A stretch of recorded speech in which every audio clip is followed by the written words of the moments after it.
शहर की ताजा तरीन व खास खबरों के लिए अमरावती मंडल न्यूज चैनल को सब्सक्राइब करें तथा बेल आइकन को जरूर दबाएं।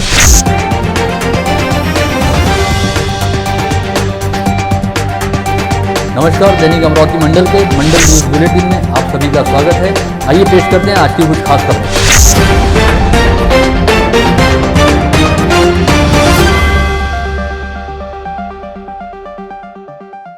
जिले में तमाम प्रयास किए जाने के बावजूद कोरोना संक्रमण को लेकर हालात नियंत्रित नहीं हो रहे। ऐसे में अमरावती व अचलपुर तहसील क्षेत्रों में स्थिति को संभालने के लिए रविवार 28 मार्च तक लागू किए गए लॉकडाउन को अब 8 मार्च तक आगे बढ़ाया गया है। साथ ही अब अंजनगांव सुरजी शहर को भी कंटेनमेंट जोन घोषित किया गया है, यानी अंजनगांव सुरजी शहर में भी आगामी 8 मार्च तक लॉकडाउन लागू रहेगा।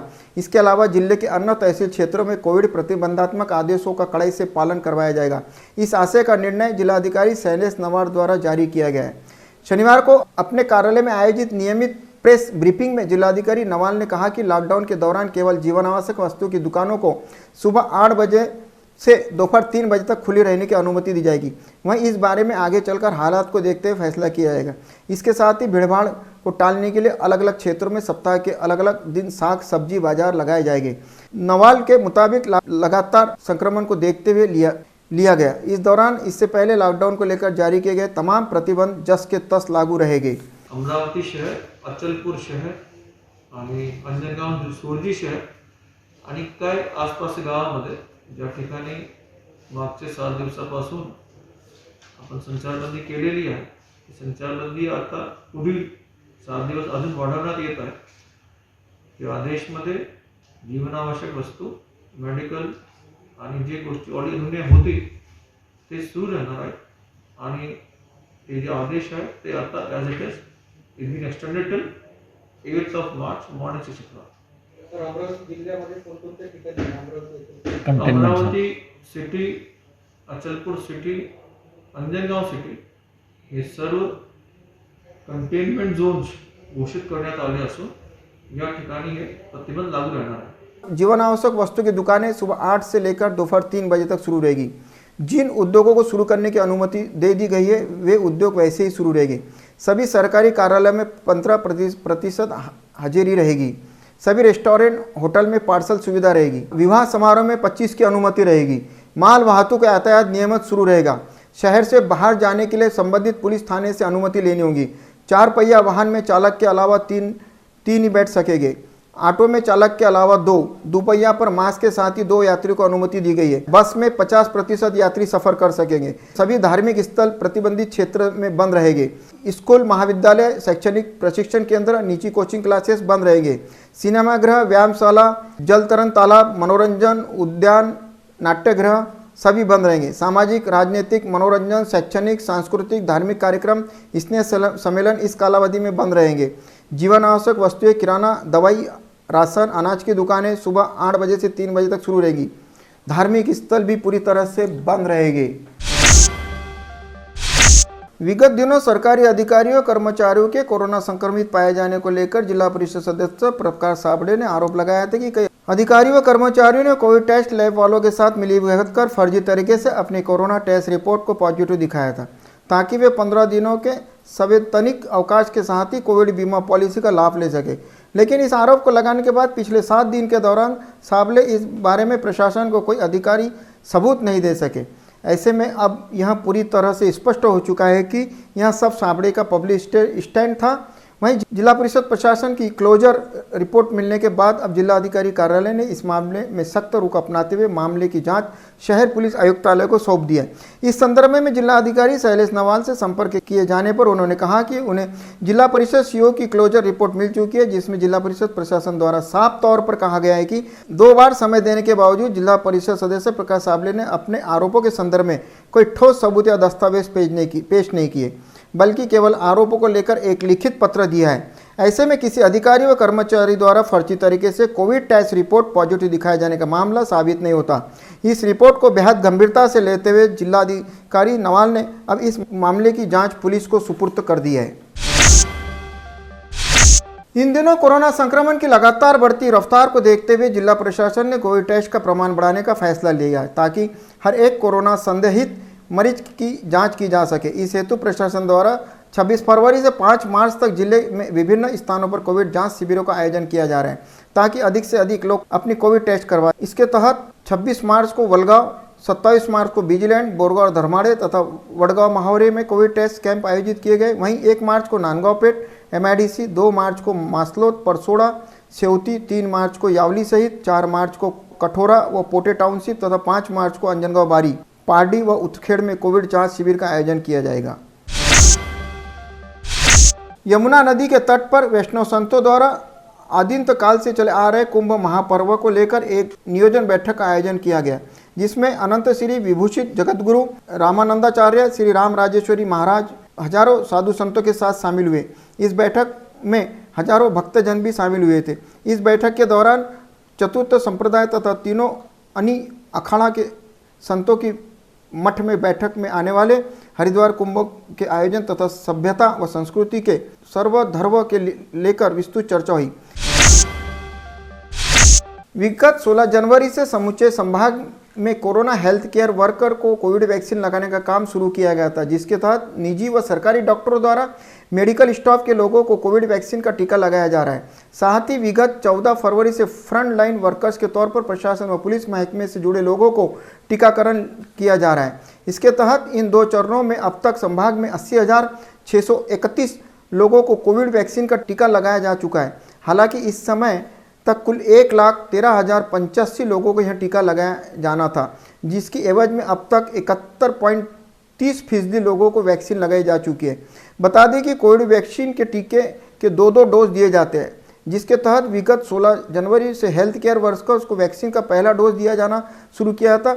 वहीं 28 दिन बाद संबंधित लाभार्थियों को दूसरा डोज लगाने की शुरुआत की गई। इसके साथ ही टीकाकरण अभियान के दूसरे चरण में फ्रंटलाइन वर्कर्स को पहला डोज लगाना शुरू किया गया। इस संदर्भ में स्वास्थ्य विभाग द्वारा दी गई जानकारी के मुताबिक अब तक पहले डोज के 75,034 तथा दूसरे डोज के 5,597 ऐसे कुल 80,631 टीके लगाए जा चुके हैं। इसमें अमरावती में 24,046, अकोला में 14,484, बुल्डाना में 14,499, वाशिम में 8,509 तथा यवतमाल में 19,093 टीके लगाए जा चुके हैं। बता दें कि इस समय दूसरे चरण के तहत लाभार्थियों को कोविड वैक्सीन का पहला डोज लगाने का काम ही चल रहा है तथा संभवतः 14 मार्च से दूसरे चरण के तहत वैक्सीन का दूसरा डोज लगाया जाएगा। विगत 17 फरवरी को स्थानीय शारदा नगर निवासी प्रतिष्ठित कारोबारी जसवंत राज लूनिया के पोते और मुकेश लूनिया के बेटे नयन लूनिया का शाम के वक्त अपहरण कर लिया गया था। इस मामले की गुत्थी को महज 36 घंटों के भीतर सुलझाते हुए अमरावती शहर पुलिस ने अहमदनगर से नयन के सभी अपहरणकर्ताओं को गिरफ्तार करने के साथ ही 4 वर्ष के मासूम नयन को भी सुरक्षित छुड़ाने में सफलता हासिल की थी। साथ ही इस मामले में मास्टरमाइंड के तौर पर नयन की सौतेली दाती मोनिका और प्रिया और मुन्नी को हिरासत में लिया गया था। वहीं यह पता चला है कि इस अपहरण की योजना बनाते समय ही यह तय कर लिया गया था कि अगर वारदात को अंजाम देने के बाद कोई भी पकड़ में आता है तो वह नयन के चाचा यानी मुकेश लूनिया के छोटे भाई विकास लूनिया का नाम मास्टरमाइंड के तौर पर बताएंगे, ताकि पुलिस को गुमराह करने के साथ ही इस मामले में विकास लूनिया को फंसाया जा सके। यही वजह है कि अब अमरावती शहर पुलिस ने अहमदनगर क्राइम ब्रांच के सहयोग से अहमदनगर में सबसे पहले हिना शाकिर और अल्तमाश नामक 2 आरोपियों को गिरफ्तार किया। तो उन्होंने अपने बयान में विकास लूनिया का ही नाम लिया था, जिसकी वजह से कुछ समय तक विकास की भूमिका को लेकर भी संदेह देखा गया। लेकिन बाद में जब एक एक कर सभी आरोपी पकड़े गए और पूरे मामले में मुन्नी नामक चालक दादी की भूमिका सामने आई तो तस्वीर का रुख ही पलट गया। शनिवार 27 फरवरी को बीते दिनों के मुकाबले कोरोना की रफ्तार कुछ धीमी रही। शनिवार को 640 लोग पॉजिटिव पाए गए। वहीं एक दिन के दौरान जिले में 8 संक्रमितों की मौत हुई। इसके चलते ही जिले में संक्रमितों की संख्या 35,225 पर जा पहुंची है। साथ ही कोरोना संक्रमण की वजह से मरने वालों का आंकड़ा 503 पर पहुंच गया है। इसके अलावा शुक्रवार को जिले के कोविड अस्पतालों में 498 मरीजों को कोविड मुक्त हो जाने के चलते डिस्चार्ज दिया गया है। जिले में अब तक 28,856 संक्रमित मरीज कोविड मुक्त हो चुके हैं। साथ ही इस समय कुल एक्टिव पॉजिटिव मरीजों की संख्या 4,866 है, जिसमें से 1,419 मरीज कोविड अस्पतालों में भर्ती हुए। वहीं मनपा क्षेत्र में 5,136 तथा ग्रामीण क्षेत्रों में 2,400 मरीज होम आइसोलेशन में रखे गए हैं। तहसील के भानगढ़ा परिसर की पोल्ट्री फार्म की मुर्गियों में बर्ड फ्लू का प्रकोप होने की रिपोर्ट भोपाल के राष्ट्रीय उच्च सुरक्षा पशु रोग संस्थान ने दी है, जिसके चलते इस परिसर के 1 किलोमीटर का संक्रमित क्षेत्र व आसपास के 10 किमी क्षेत्र को संक्रमित क्षेत्र घोषित किया गया है। इसलिए अब इस पोल्ट्री फार्म सहित परिसर की अन्य पोल्ट्री फार्मों की 30,000 से अधिक मुर्गियों को कल रविवार 28 को गहरा गड्ढा खोदकर नष्ट कर दिया जाएगा। इस संबंध में अमरावती एसडीओ उदय सिंह राजपूत ने आदेश जारी किए हैं। कोरोना का प्रकोप को रोकने के लिए प्रतिबंधक उपाय योजना करने के लिए जिलाधिकारी जितेंद्र पापड़कर ने अकोला, मूर्तिजापुर व आकोट शहर को कंटेनमेंट क्षेत्र घोषित कर दिया है। इन शहरों में 23 फरवरी से लॉकडाउन लागू है और अब यह लॉकडाउन 8 मार्च तक बढ़ा दिया गया है। अचलपुर नगर पालिका क्षेत्र में कोरोना मरीजों की बढ़ती संख्या को देखते हुए अब स्थानीय पेट्रोल पंप संचालकों ने शुक्रवार से दोपहर 3 बजे के बाद से पेट्रोल डीजल नहीं देने का निर्णय लिया है। केवल अत्यावश्यक सेवाओं में ही पेट्रोल डीजल दिया जाएगा। जिला प्रशासन की ओर से बीते 22 फरवरी से 1 मार्च की सुबह 8 बजे तक लॉकडाउन लगाया है। वहीं अब इस लॉकडाउन को फिर से 8 दिन आगे बढ़ाने का निर्णय लिया गया है। व्यापारियों ने दोनों लॉकडाउन का सख्ती से पालन भी किया है, लेकिन इसके बावजूद कोरोना के मरीजों में कोई कमी नहीं आई है। इसलिए आने वाले सोमवार से लॉकडाउन खत्म करे, ऐसा निवेदन चैम्बर ऑफ अमरावती महानगर मर्चेंट एंड इंडस्ट्रीज की ओर से पालक मंत्री यशोमती ठाकुर, विधायक सुलभते खोड़के, जिलाधिकारी और मनपा आयुक्तों को ईमेल व व्हाट्सएप के जरिए भेज दिया गया है। ऐसी जानकारी अध्यक्ष सुरेश जैन ने दी है। मध्य प्रदेश के होशंगाबाद जिले के पचमढ़ी में भरने वाली महादेव यात्रा को कोरोना महामारी के चलते स्थगित कर दिया गया है। इस संबंध में होशंगाबाद के अतिरिक्त जिलाधिकारी जीबी माली ने आदेश पारित की है। यहाँ बता दें कि पचमढ़ी में 3 से 12 मार्च के दरमियान महादेव की यात्रा आयोजन की जाती है, जिसमें मध्य प्रदेश में रहने वाले श्रद्धालुओं के साथ ही महाराष्ट्र के अमरावती, नागपुर, वर्धा, पुणे, जलगांव, अकोला आदि जिलों के श्रद्धालु भी शामिल होते हैं। लगातार फसलों की बर्बादी और बारिश की बेरुखी का सामना करने वाले किसानों ने कृषि उपज को बाजार में बेहतर दाम नहीं मिलने से किसान परेशानियों का सामना कर रहे हैं, लेकिन अब किसानों की परेशानियां दूर होते हुए नजर नहीं आ रही है। संतरे को सोने के भाव अब मिल रहे हैं। राजूरा बाजार के किसान प्रदीप भोंडे के संतरा फसल को व्यापारियों ने अच्छा दाम देना शुरू किया है। किसान ने अपनी 3 एकड़ खेती में से 1.5 एकड़ क्षेत्र में संतरे के पौधे रोपित किए थे। इन पौधों को सींचकर संतरा बागानों में बेहतर किस्म के संतरा फलों का उत्पादन किया। मानवता की सेवा ही जीवन की बेहतरीन कार्य है।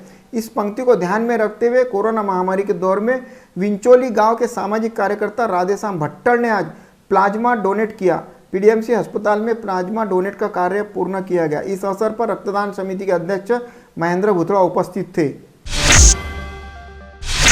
कोरोना संकट काल में अपनी जान की परवाह किए बगैर जाबाज कोरोना योद्धाओं की तरह मनपा आयुक्त प्रशांत रोडे और उनकी टीम शासन द्वारा दिए गए निर्देशों के अनुसार कार्य कर रही है।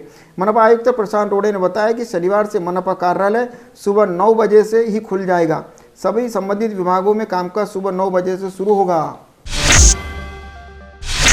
पिछले कुछ दिनों से बोगस कोरोना रिपोर्ट के माध्यम से बीमा एजेंसियों का लाभ लेने के चलते कुछ पैथोलॉजी लैब की मान्यता रद्द किए जाने की चर्चा है।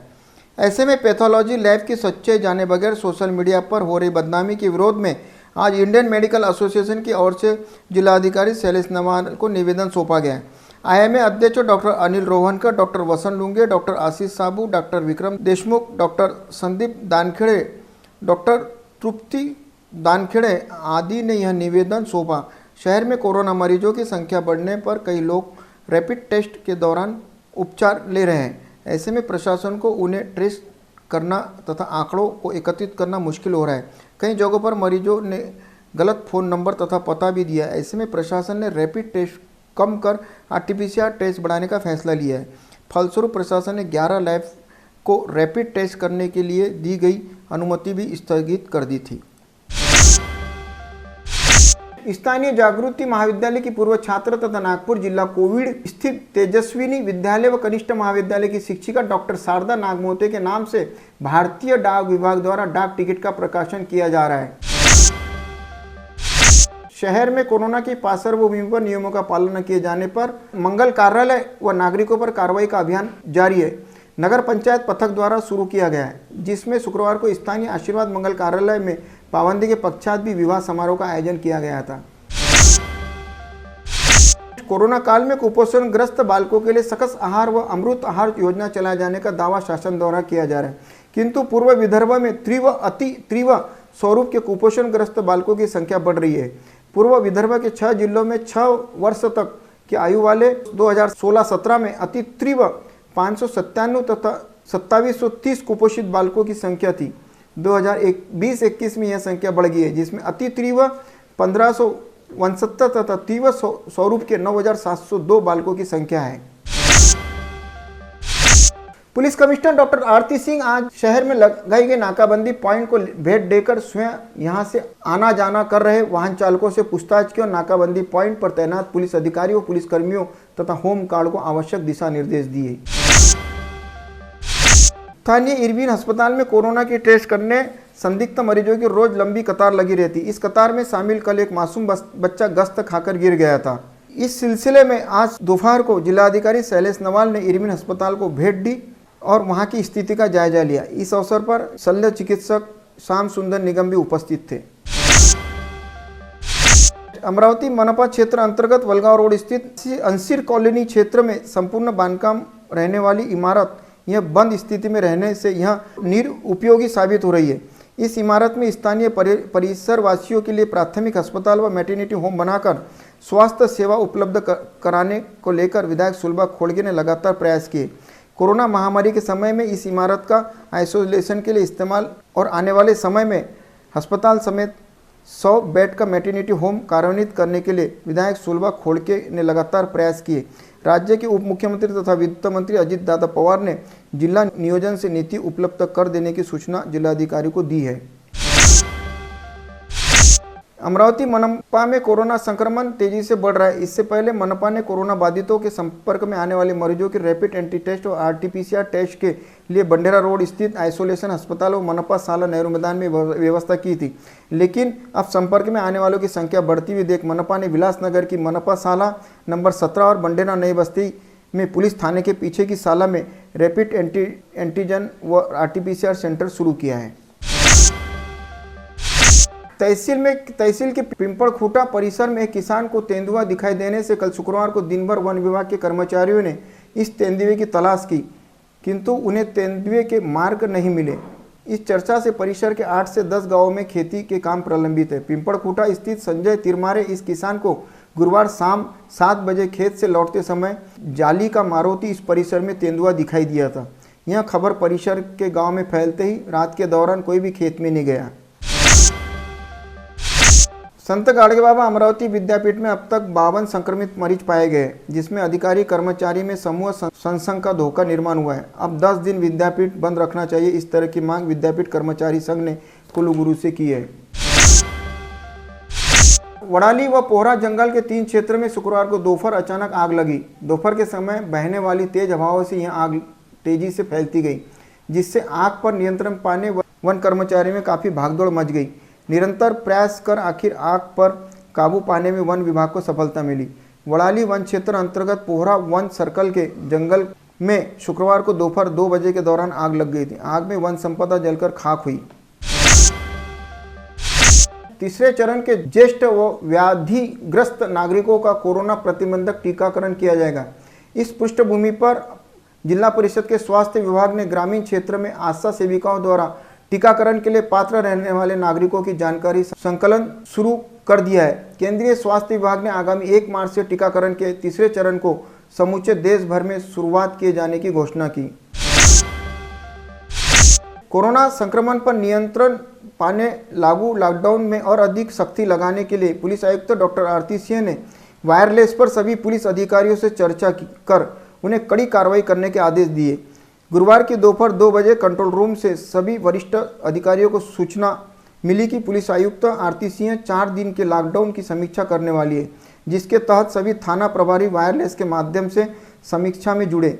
सीपी डॉक्टर आरती सिंह ने स्पष्ट किया कि लॉकडाउन के 4 दिन बीत गए, फिर भी लोगों पर उसका असर नहीं दिखाई दे रहा है। लोग किसी न किसी बहाने घरों से बाहर निकलते देखे जा रहे हैं। सड़कों पर वाहन दौड़ रहे, कोई दवा तो कोई अनाज के बहाने सड़कों पर दिखाई दे रहा है। वहीं पुलिस की ओर से भी सख्ती से कार्रवाई की जानी चाहिए। छुटपुट कार्रवाई कर वाहन चालकों से नरमाई बरती न जाए। इस मुद्दे पर उन्होंने हर थानेदार से एक-एक कर लॉकडाउन में कार्रवाई के बारे में पूछा। जिले के दिग्रस तहसील के शंकर नगर स्थित संजय राठौड़ समर्थक महिलाओं ने चित्रा वाघ के प्रतीकात्मक पुतले को चप्पलें मारकर पुतला जलाया। इस समय निषेध के नारे भी लगाए गए। संजय राठौड़ के खिलाफ किसी भी प्रकार के आरोप अभी तक सिद्ध नहीं हुए। ऐसा रहते हुए भी चित्रा वाघ यह स्वयं को न्यायाधीश समझती है और संजय राठौड़ को अनुचित संबोधित करती है। इस तरह का आरोप इस समय किया गया। चित्रा वाघ ने हमारे नेता संजय राठौड़ के बारे में निचले स्तर पर जाकर आलोचना नहीं करनी चाहिए। संभावित दुर्घटना टालने के लिए पेड़ व बिजली तारों पर लपेटा हुआ नायलॉन मांझा निकालकर उसे नियम के अनुसार नष्ट करें। इस तरह का आदेश मुंबई हाई कोर्ट की नागपुर खंडपीठ ने मनपा को दिया है। इसके लिए सामाजिक संस्था व नागरिकों को साथ लेकर मुहिम अमल में लाई जाए। आगामी 2 सप्ताह में इसकी रिपोर्ट पेश करें, ऐसा हाई कोर्ट ने कहा है। स्थानीय गाड़गेनगर पुलिस स्टेशन अंतर्गत जमील कॉलोनी परिसर में बुधवार 17 फरवरी की रात 11 बजे के दौरान फिरोज खान उर्फ नच्छू पर देशी कट्टे से हुई गोलीबारी और चाकू हमले के मामले में गिरफ्तार कासिफ पड्या, आबिद खान और राजा खान को आज स्थानीय न्यायालय ने न्यायिक हिरासत के तहत जेल भेज दिया है। इन आरोपियों के पास से पुलिस हमले में इस्तेमाल किया गया देशी कट्टा और एक चाकू भी जब्त कर चुकी है। आज 27 फरवरी को इन तीनों के पुलिस हिरासत की अवधि खत्म हो जाने के कारण उन्हें पीसीआर के लिए गाड़गेनगर पुलिस ने न्यायालय में पेश किया। गौरतलब है कि इस मामले का मुख्य सूत्रधार इमरान अशरफी और इमरान लंबा अभी भी फरार है। पुलिस को उनकी तलाश है। प्रदेश कांग्रेस के अध्यक्ष पद के सूत्र स्वीकारने वाले नाना पटोले को पार्टी अंतर्गत नाराजगी का सामना न करना पड़े, इसका ध्यान रखते हुए प्रदेश कांग्रेस की दूसरी सूची में नाराजों का पुनर्वसन किया गया है। महिला कांग्रेस की प्रदेश अध्यक्ष पद हाथ से जाने से नाराज हुई चारुलता टोकस की प्रदेश उपाध्यक्ष पद तथा मुंबई कांग्रेस के घटनाक्रम से नाराज संजय निरूपम की प्रदेश संसदीय बोर्ड में नियुक्ति की गई है। पटोले के अध्यक्ष पद की घोषणा करते समय 6 कार्याध्यक्ष, 10 उपाध्यक्ष व 36 संसदीय बोर्ड की घोषणा की गई थी। शुक्रवार को जारी हुई दूसरी सूची में नाना गावंडे, सचिन नाइक, संजय राठौड़, चारुलता टोकस आदि 4 नए उपाध्यक्षों को स्थान दिया गया है। मनेरा के राष्ट्रीय परिषद सदस्य रह चुके नाना गावंडे सह अशोक चौहान को भी कार्यकारिणी में प्रदेश सचिव बनाया गया है। उन्होंने विविध जिले में चुनाव प्रभारी के रूप में जिम्मेदारी निभाई थी। पूसद के सचिन नाइक यहाँ अखिल भारतीय कांग्रेस समिति में सचिव थे तथा बुल्डाना के राठौड़ यहाँ 15 वर्ष पहले एनएसयूआई के प्रदेश अध्यक्ष रह चुके हैं। प्रदेश कांग्रेस की संसदीय बोर्ड में पूर्व मंत्री एकनाथ गायकवाड़, पूर्व सांसद संजय निरूपम, जनार्दन चांदूगढ़ की नियुक्ति की गई है। अखिल भारतीय कांग्रेस समिति के महासचिव के.सी. वेणुगोपाल ने इस संबंध में सूची जाहिर की। यात्रियों की अतिरिक्त भीड़ को देखते हुए रेलवे प्रशासन ने श्री छत्रपति साहू महाराज टर्मिनल कोल्हापुर और नागपुर के बीच साप्ताहिक विशेष ट्रेन चलाने का निर्णय लिया है।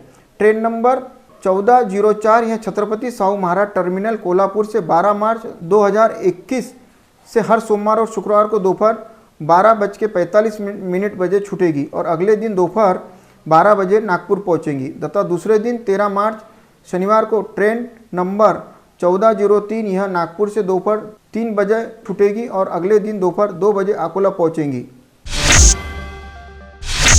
भोपाल से आ रहा एक truck Loni police station Amravati अंतर्गत पकड़ा गया। इस ट्रक के अंदर तकरीबन 60 से 70 गायें ठुस ठुस कर भरी हुई थी। इन सभी गायों को गौरक्षण संस्था दस्तूर नगर में रखा गया है। ट्रक भोपाल से आ रहा था, लोनी स्टेशन अंतर्गत पकड़ा गया। ट्रक नंबर है HR55S 8795। गौरक्षण संस्था के अध्यक्ष एडवोकेट RB अट्टल ने बताया कि इतनी बेरहमी तरीके से ट्रक के अंदर ठुस ठुस कर गायें रखी गई थी। तकरीबन यह गायें 60 से 70 हैं और पूरी घायल अवस्था में गायें थी। इनको अभी पानी वगैरह सब पिलाया जा रहा है और प्राथमिक उपचार के लिए डॉक्टरों को भी बुलाया जा रहा है। ये मचान जैसे डालते हैं ना, मचान के ऊपर भी गाय, नीचे भी गौवंश और उनको बड़ा ठूस ठूस के भरे हुआ था। उनको यहाँ गौसदन पे लाया गया, उनको तुरंत निकाले गया। निकालने के बाद में उनको कुछ मेडिकल ट्रीटमेंट के लिए प्रयास कर रहे हैं अभी। उनको सबको पानी दिया। पानी देने के बाद में कुछ जितना भी जो है जोश, उन लोगों में कुछ जोश आया और इस प्रकार से गाय यहाँ पर आई है। पीछे भी करीबन 175 गोवंश को पकड़े गया था, वो भी यहाँ लाया था। उनकी ट्रीटमेंट भी यहीं की गई थी। अभी इसमें कुछ पता नहीं कितना है, लेकिन 60-70 के ऊपर ही होना चाहिए, ऐसा लग रहा है ऐसा। इसी के साथ आज का बुलेटिन यहीं समाप्त होता है। कल दोबारा आप सभी से मुलाकात होगी ऐसे ही कुछ खास खबरों को लेकर। तब तक के लिए नमस्कार।